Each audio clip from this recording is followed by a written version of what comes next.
Bilang sana yang guru kau saja bertawa gaina. Enggak hal. Agak bingung. Sampai setelah Pijung tu mama bilang kau delgal gabe. Junggu tu. Ay na yon tu. Kau fi mesti jalur. Emadan jalur. Mesti jalan ani. Na antum do ani. Do ani nem. Fi mesti jalan bir di bar tu rek woni kandir to dogay to yara da. Ni mi ya lung wona kanko wona na kanko na gardi wona beguma be gardi famali fi don de gardi ardama fi makko marsar kambe di tun kadi marsar hay jon ko pre no ni no ngara no ngay jon kadi ko no woni si tawi no ma bi ni lambe be de be na mi fi si tawi no fi gardi on wawata itude dum ara gardi on wawata itude dum fi parce que nyande Ismail Arno do min Ismail be yewti o explique ni lang seda kono fi gardi on do mi wala gardi wa arrange de si abuli non afala ekude ka afala wayna de la yata wona seda parce que mi wata be accude do necci da be o problème do bibi na fi wayna golma min kadi ngaldi na ma bi lan fi ma be wona fi no gol mi yaay ma cham ya si mi acci ma ko re ko no mi woni do ta wara ama pike ma ani fi monsieur Diallo chef de cabinet ani ni jama ma ko nyal chef de cabinet ma bini fi ko no joni yalla ay Allah di karmo koy ngari karmo koy no do ndare karmo koy ngari wa tabe accude do mi bibi mi wol na ma fiye ngaccude do hen kono ma finan fi ma be andi sta wonde goddo ko ande ko ngebe wara yankali ko ande o ma wayne wonde ko der galle ga kono se biya ma di ko sifa ko ande o no ma bina yen fo me mi na ma de yalto fi dum no mi ra mi wala na fiye yalto fa mi ko wonda halde kon se beno ani kono ya di ko mi wali ni mi danta ko wallahi bibi hakkunde nyal problème là on va voir mbede kadi burte wadda ko dara kadi piji gono parce que min Ismail me yewtiro do fitorare Allah yo wade on programme no ni mi jogiti mo fika julirde fitorare Allah min Ismail me jotta ko men darta ko fi on programme no hay sima pinali ani ni en ko gonga e ma piki few fi mun kono ay Allah wadi awata acce den piji din wada ngo no mani min non nan a juli min mi juli no de juli yang ni hore ma do ala julde kono dum wadda yi a juli ko joni bedini ala sara hakkunde may Allah wadi yo perike dayira makiro a juli en ma mi juli no atami mi tama gi de mi salli ko dus mi salli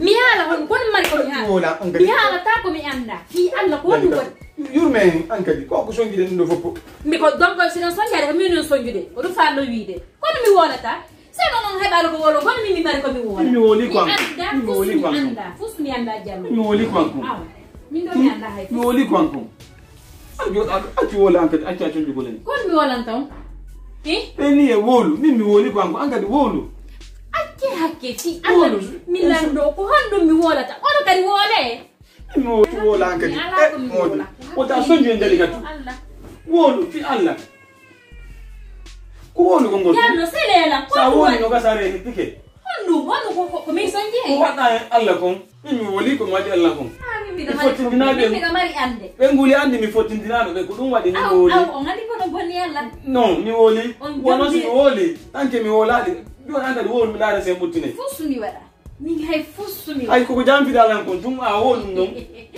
ko albi reedi ma ko wol dum be awa dara se buttine Allahu akbar an kadi wolu fi Allah mi anda fusumi anda ko mi wola mi wola fus an kadi wol ay wol ko hala wol ba mi ko mi woli kam mi ko noy dere ba ne fop kam ko noy aw gasilan ni lan na jema ngala dana de kono lan ni fa fusumi anda ak wola sela njallo fi Allah mi yalta ka suminata ka sudu ko wolu mi yalta ka salo wolu mi yalta ka terrasse wolu mi yalta on ko wolu kam yaari wolu mi wola hon dum la ilaha illallah hon mi wola ta sallallahu alaihi wasallam akku sela lan seda Allah mi ngur kam yaari wo wala hon dum fi Allah so ndugola fus mi anda ko quando on so Kaun sonjude kan hadiyan anagol kan hadiyan nyamu gol nini. Jono yalta kidala nge sundu ba ko men sonjo. Gam sa ye jor ga yarta ko ma sonjo ta. Sikki ka. Yow. Ah. Ro ki ko. He. Ndo. Wallahi. Wala ta ndo. Na wata. Yar wo.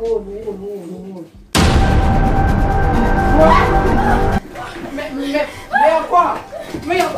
Mais à quoi, non? Mais à quoi? Mais ton cochon, c'est à quoi? Mais à quoi? Monsieur, mais à quoi? À quoi, ça c'est quoi ça? Attendez. Monsieur Diallo, c'est lui. Il est où? C'est lui. Mets ton cochon. Mettez pas cochon, tirez. On va tirer où? Derrière, parti mon con. C'est qui? Où tu es? Elle est où? C'est lui. Mais tu faut tout vérifier, regarde. C'est lui. Regarde les coins. Tout. Mais c'est qui? On va mettre tout côté là. C'est lui. Elle est où? Elle est où? Mais c'est quoi? Ok, parlez. C'est parlez, madame.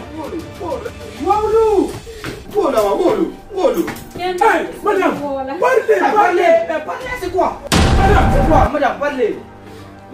Madame, Elle est partie. c'est qui ça? Qui est parti? Qui? Envoyez. Combo. Madame. Hey. Parlez, monsieur, parlez. Non. Monsieur Diallo.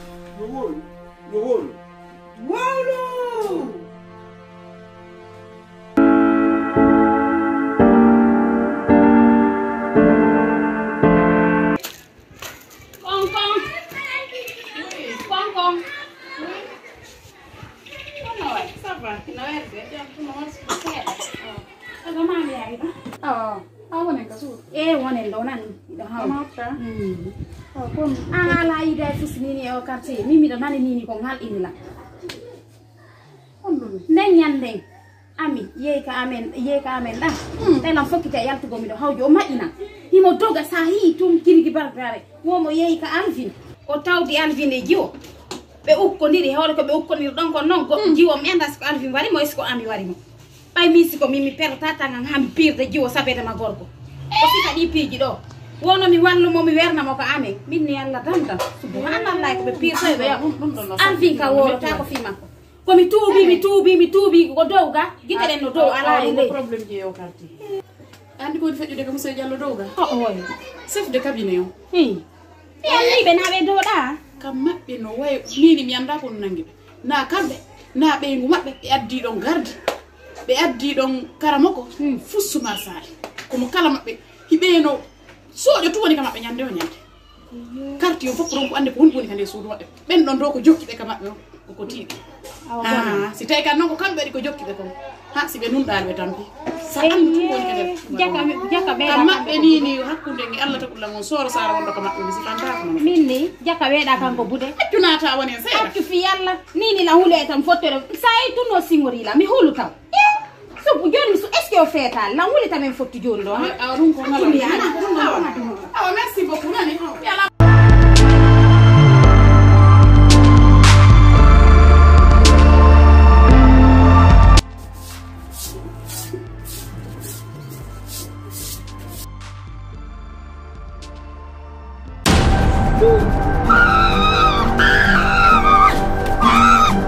tu burutto da tu burutto da